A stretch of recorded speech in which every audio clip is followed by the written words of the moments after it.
What's up? What's going on? Hide and read. Book haul. Let's get right into it. Start with some books that I purchased at the library. I was renewing my card and I was just looking through. They had some cool stuff there. I have one of these books already. I think this one is the second in the series. And the one I have is either the third or the fourth, maybe. I'm not sure. So now I gotta look out for the first one. I'm not even sure what the title is of the first one. Brian Selznick, Wonderstruck. And it's interesting in that it tells a story without text, and then it'll break into text portions. And it looks like they're like zoomed in portions of it's like charcoal or pencil drawings. So yeah, it'll just be page after page of these drawings. And yeah, we'll see. I'm interested in reading it just because it looks quite different. So we'll see. I have no idea what the story is about or if I would even enjoy it, but just because of the format, I'm definitely gonna try to get the first one and then read those and leave a little review. They also had these playaways. It's like an audiobook in a like a physical format. It's Clive Cussler. I was curious about these books. Pirate. But I was curious about the stories. I wasn't really interested in reading them per se. So maybe I like the writing. If not, I'll just do my best to enjoy the story. Clive Cussler, Pirate, and then I have Stephen King, Elevation. And according to the back little blurb on here, it says there's a story in here that's not in print. So I think Lori is the name of it. Interestingly, for you Stephen King fans, have you read this short story, The Music Room?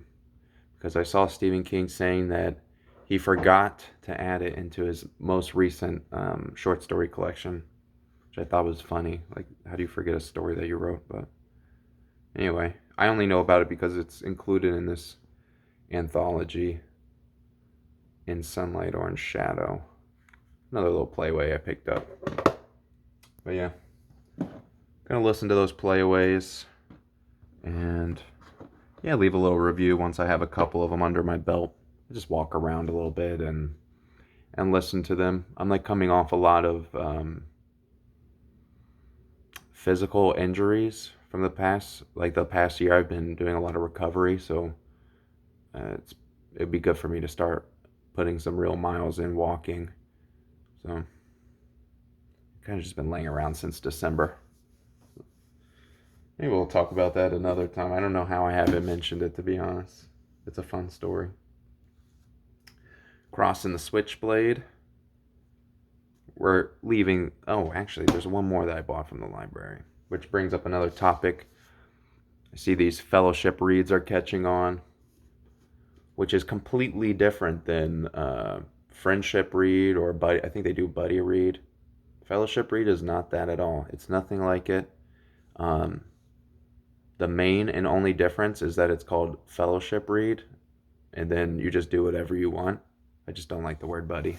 Anyway, I would like to do another one. I want to do one a month would be nice. So I picked up this copy of The Last Wish, and if you are interested in reading this and you want to do a fellowship read, I have your copy right here.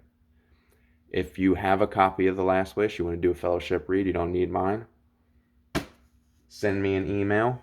We'll put that in motion for next month. Maybe you're just interested in this book. I'll send it to you. Media mail is cheap. If you guys want to send books, media mail is the way to go. Okay.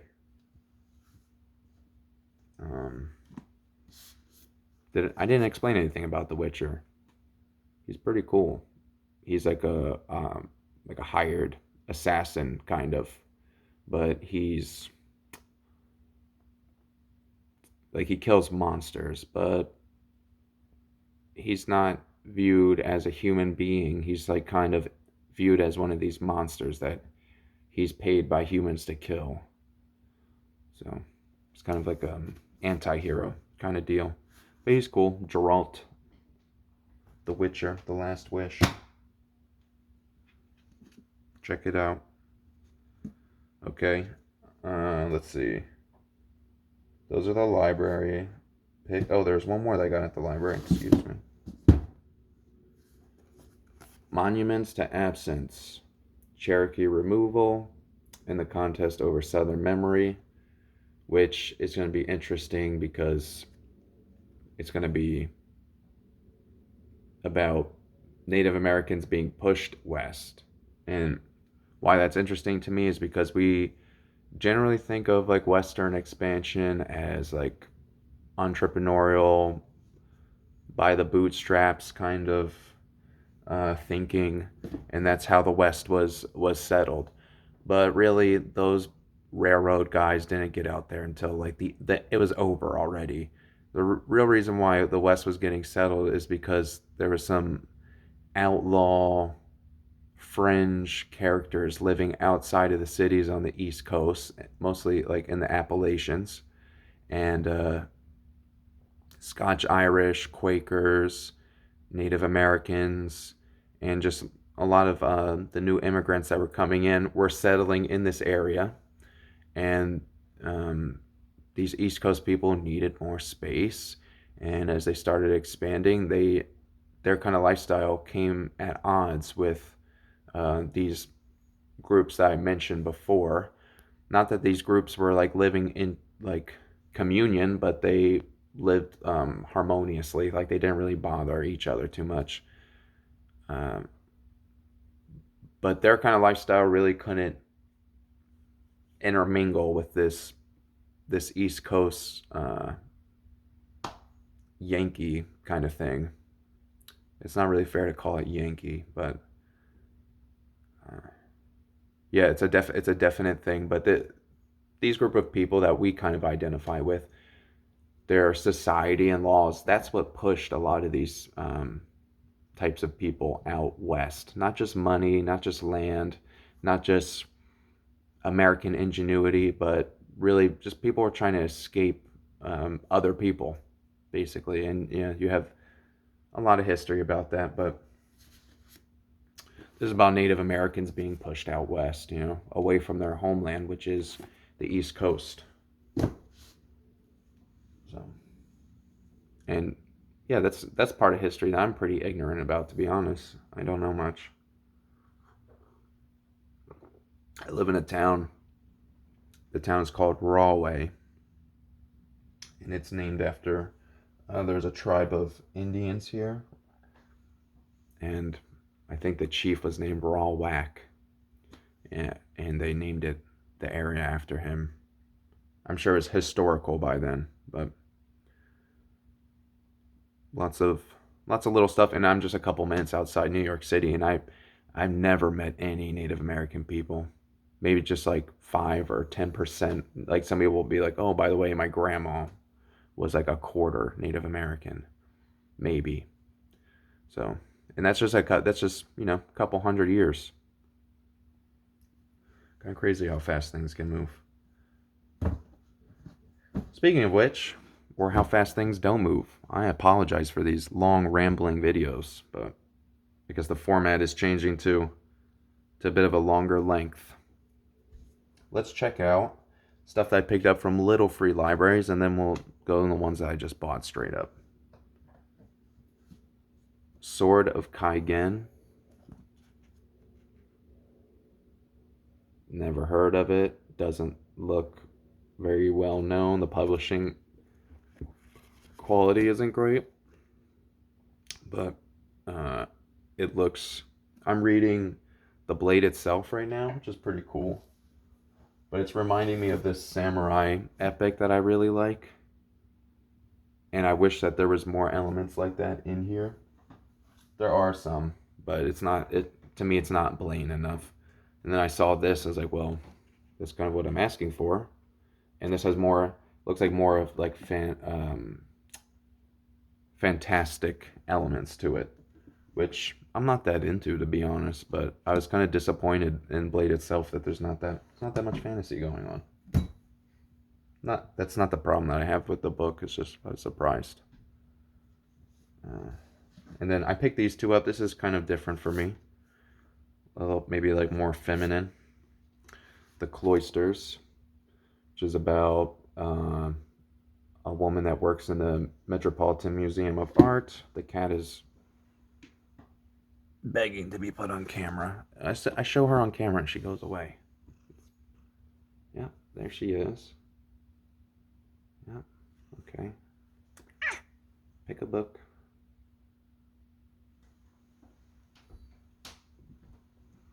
I don't kiss the animals on camera or in real life. That's gross. Anyway, Cloisters. This woman, she works in the Metropolitan Museum of Art, and I guess she gets put into like the medieval section, and she's in charge of the garden there and something to do with tarot cards, but medieval gardening and like court cards from the tarot. Like the history of the tarot is very interesting to me.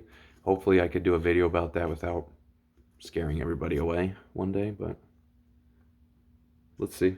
Maybe in conjunction with this. And then here's another one. Something New Under the Sun. Alexandra Kleeman. These are two female authors in newer books. What is it about newer fiction that it seems predominantly written by women? I don't read a lot of this stuff, but I'm interested in it. Let's see. This one. So I picked this up because the premise has to do with a company selling artificial water. And I'm curious, how does she deal with this? I don't know anything else about the book except the artificial water part, and I thought that was cool. So, and it looks like a short, easy read. We'll see. I'm sure it'll make the TBR. I say I'm sure it'll make the TBR, but I don't read nearly fast enough. All right, here's what I picked up at the used bookstore. Sometimes you got to pay for books, man. I didn't pay much. Crossing the Switchblade. Country preacher goes to the big city. How do I reach these kids? He turns them around, okay? Or he gets into knife fights with them. I'm not sure. Either way. Zane Grey. The Vanishing American. I like this photo cover. Not a big fan of photo covers, but that one's cool. I have one already from this series, this print edition, so that'll look nice together. I've only read one Zane Grey. I didn't like it that much, so I got to get him back on the TBR. Zane Grey, The Lost Wagon Train. I really like this cover. The glow from the fire, the reflection, the trees are great, and it wraps around.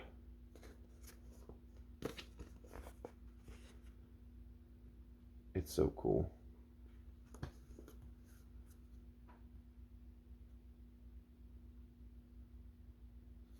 That's The Lost Wagon Train. Zane Grey. You got to read Zane Grey if you're going to read Westerns. I've been caught up with Louis L'Amour. We really like those books, man. Somebody should tell Bo. We're like just tearing through his dad's books.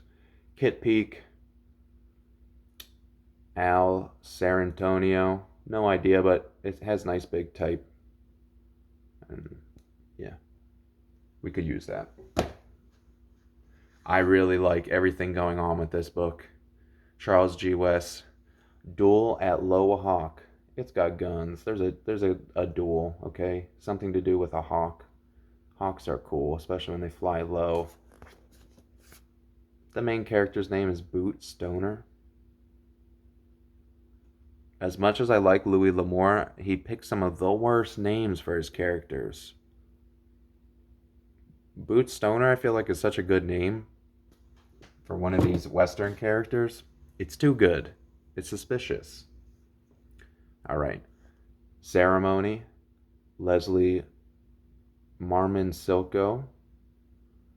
In this one, a young man comes back from a war and he returns to his home on the reservation.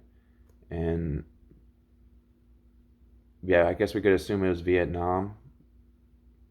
And yeah, just the, for lack of a better term, more normal American citizens returning from the war had a tough time. I can't imagine fighting for, maybe even being drafted, fighting for your country, killing other people, and then coming home to a reservation. I've never been to a reservation before, but I can't imagine that the United States government does anything very good when it comes to the welfare of human beings. Like, they're just not trustworthy. So, and we'll see. I would like to visit one day. I don't know. Is that rude? Like, not as a tourist. I'm just genuinely curious how other Americans are living. You know, I never been further west than Louisiana. Yeah, even then, you know, I was just on the coast the whole time. I never really left the coast. I mean, I've been to like Ohio. I lived in Pennsylvania for a while, but I'm very coastal, so I have some exploring to do. I have some exploring to do. We'll have to get a better camera. All right, now for some fun. These are called adult westerns. If you follow the another Nick over at the Book Graveyard, he picks these books up. I don't know if he reads them, but he shows the covers off. Spur, Louisiana Lass by Dirk Fletcher. Spur was a lady killer on the trail of a killer lady. Maybe that's her right there. I don't know. But yeah. They call them adult westerns not because the content is mature or anything like that. Maybe you can figure out why they call them adult westerns. This one is Long Arm. This is my second Long Arm book. It's Long Arm and the Deadly Dead Man. So I'll look at that. Another 18-minute video. My apologies, but at least you get to look at some adult westerns. And I'll definitely be reading these. I don't think I'll review them as I go. I'll probably read 3 of them and then batch them up that way and review the series. I would like to find one adult western series that I do like reading, and there's a bunch of them, so I'll be checking them out. I'm going to read at least 3 from each of the series that I see. I don't think that's too much to ask. And yeah, then I'll have an expert opinion on adult western paperbacks. So until next time, find somewhere to hide, find something to read. Peace.